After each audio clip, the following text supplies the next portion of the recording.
Hello everybody out there, this is Seto Kaiba from your Yu-Gi-Oh! Chat channel, and today I'm going to be talking about uh, decks that were the most worst decks to play against, the most busted decks to ever come out of Yu-Gi-Oh! The top 10, my top 10. Now, if you believe there's one here that should be on this list, please comment below. So let's get started. Let's go with honorable mentions first. Honorable mentions we have Black Wings, which I think during their time they were very busted. Chaos Dragons when Future Fusion was at 1, and all those shenanigans were crazy. And if they had had other monster support like Emperor Chaos Dragon at the end, they would have been crazy busted. Heroes still are, and when they first came out, they were very They were really crazy, but very good. And still are in some respects. And one that people probably do not remember, this is from way back in the day, the Horus Lockdown decks of old school. And I'm going back like, I think 04, 03, 05, somewhere around there, when Horus Lockdowns were very prevalent. And they pretty much locked all your spells down. You couldn't activate spells, you couldn't activate traps, and you just pretty much had to fend for yourself. So let's start off. Our first card, number 10 on our list, is the Chaos Trio. Now, you have to remember that this all came out in, I think it's Chaos. It was a Chaos pack way back when, I can't remember. But they came in, and people just shoved 2 or 3 of each and did whatever they want with these 3 guys. And it just was so freaking ridiculous. I mean, imagine if we had today's meta and you had Chaos Emperor Dragon Envoy at the end and Black Luster Soldier Envoy at the beginning. And maybe one Dark Magician of Chaos in the deck. Imagine if you had one of each and you had it in your deck.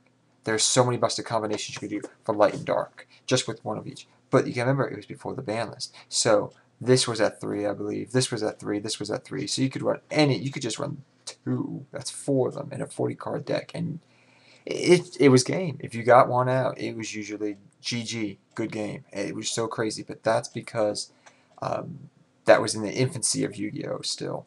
And it's changed now. It's not GG as much as it used to be, but it still can be an ace card in the hole.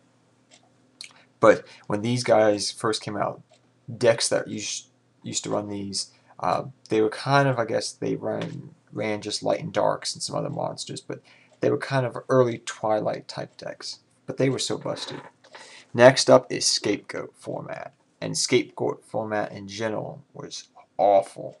I mean, I've been half tempted to switch it above Gravekeepers' Descendant, which is number 8 on the list. And I just don't know why I haven't, but it's maybe because I have a soft spot for Gravekeepers. But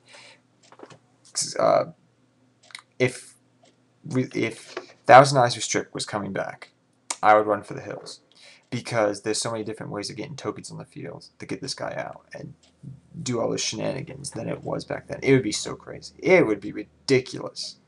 I do not want to see Thousand Eyes Restrict unbanned. He should never become unbanned. Pegasus created him, and he should never, ever come unbanned. But Scapegoat format, just that deck was just crazy. As I said before, number 8 is Descendant along with Royal Tribute. That combination where you had 3 Royal Tributes, you can get Necro Valley out, discard your hand, you can search with Steely, get stuff back with Steely, get stuff back with Recruiter. So it was just crazy. It's still a good deck overall, I think. Not just because I like it, but because I still run it. And it's in real life, it's just an awesome deck to still play. Next up, we have Insectors. Insectors with Hornet and all that jazz. If you remember those days, God bless you. But Insectors in general just busted when they came out, and they still are in a way if you play them correctly. But there's die-hard Insector players out there that will still play their deck, and they can still run it good. Next up is Water. I could switch Water with Insectors if I wished, but I mean, Abyss Megalo, all that. I'm sorry the picture's not working. DN's not, But Abyss Megalo and all that jazz, you still see it going on today. It will get hit eventually. It will get reprinted. The price will go down. But for now, I would say it's right there. Next up, I have windups right below spellbooks. Windups, if you remember, if you've just started Yu-Gi-Oh, windups were in the last couple formats. They were crazy. The fact that you can make a turn 1 shock lock and just do your enemy couldn't do nothing is ridiculous. It's not as ridiculous as, you know, some other decks, but it is overall, it just did a lot of stuff, and you had so many different things you could do with the deck. That's why it's on this spot. Number 4 on the list is spellbooks. Spellbooks, we know with Judgment Day, you know, they're going to be busted. They're going to be crazy. But will they be superseded by a more crazy deck? I don't know. But spellbooks are one of those, I think, we'll have to wait and see, but they could easily go up high on this list. They have earned the right spot where they are right now because they have, as they are, they're better than water in my opinion. They're better than fire fists in my opinion. Yes, there's ways of stopping them, but overall, you know they're going to get better. Number 3 on the list, and you may debate that this could be number 1 or number 2, but that is Gateway of the Six Samurai. And as of right now, if Gateway was come back to 2, you know, it's crazy. I mean, the Gateway itself, along with Shein down here, you know, you got windups, Zen Master, and all that, but with Shein and Gateway, I mean, it was literally, you have 3 different things you could do just for normal summoning and just for special summoning. You know, freaking Six Samurai monsters, and it's pretty much an infinite Rhoda. It's just ridiculous, and it still is ridiculous, and people say it's going to get banned. Every time the ban list comes up, you hear Gateway's going to get banned. I don't think it's going to get banned. Konami likes their Six Samurais a lot. They like them as much as their spellcasters, it seems like spell books. It's kind of like their new darling child, their new favorite, but they won't, you know, it's Japan. They won't hate their Six Samurais. They will love the Six Samurais because it's Japan. That's my reasoning behind it, and because they've always seemed to show love for it because they made a structure deck last year. Number 2 and possibly number 1, the Yatagarasu lock. If you remember this lock, then you've been in Yu-Gi-Oh for a long time. If you've played against it in real life, back when this card, the Yatagarasu lock was going on back then, you knew, you feared it, and I would still fear it, because some crazy guy that people say, well, you know, the format's changed so much since then.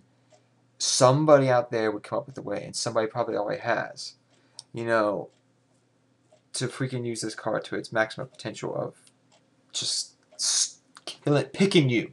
It's literally on a skull, and it's pricking your brains out. You know, I hate this card with a passion. It was so crazy. I could never do nothing against it. You just sat there and were like, oh my gosh, I'm dead. Now, as for right now, Yatagarasu is number 1 on the list. But, depending upon what Konami does, its Elemental Dragons are going to be number 1. Out of all the decks that have ever been made, I think Elemental Dragons are the most busted deck ever to be made by Konami. Look in Japan. Look what they're doing in Japan. If you go on Shriek and you look to see who the heck's topping regionals and stuff over there, it is Elemental Dragons. Once in a while you see a spellbook deck. Once in a while you see an Evil Swarm deck. But it's Elemental Dragon, Elemental Dragon, Elemental Dragon, Elemental Dragon, Elemental Dragon. If we get the babies over here, those little ones, those little Elemental Dragons that help this run the big ones, I will quit Yu-Gi-Oh! I may quit Yu-Gi-Oh! Konami needs to freaking figure out what they do with these dragons. I mean, they're ridiculous. When a deck is topping regionals and your top 10 is consisted of 1 spellbook and 1 Evil Swarms and the rest are Elemental Dragons, there's a reason why they're running that. That's a god. People say, well, spellbooks are going to be god. If the Elemental Dragons will go against spellbooks, believe me, I think Elemental Dragons would win. They are the tier 0 deck. They are the godlike deck over there in Japan right now. we will have to wait and see if it actually really does over here in the TCG take the #1 spot away from Yatagarasu, I believe. But till then, we will see. So please like and comment. What do you think are the most busted decks ever to come out that were competitive? And until next time, take care, everybody. And like always, remember to like, comment, and subscribe. Thank you.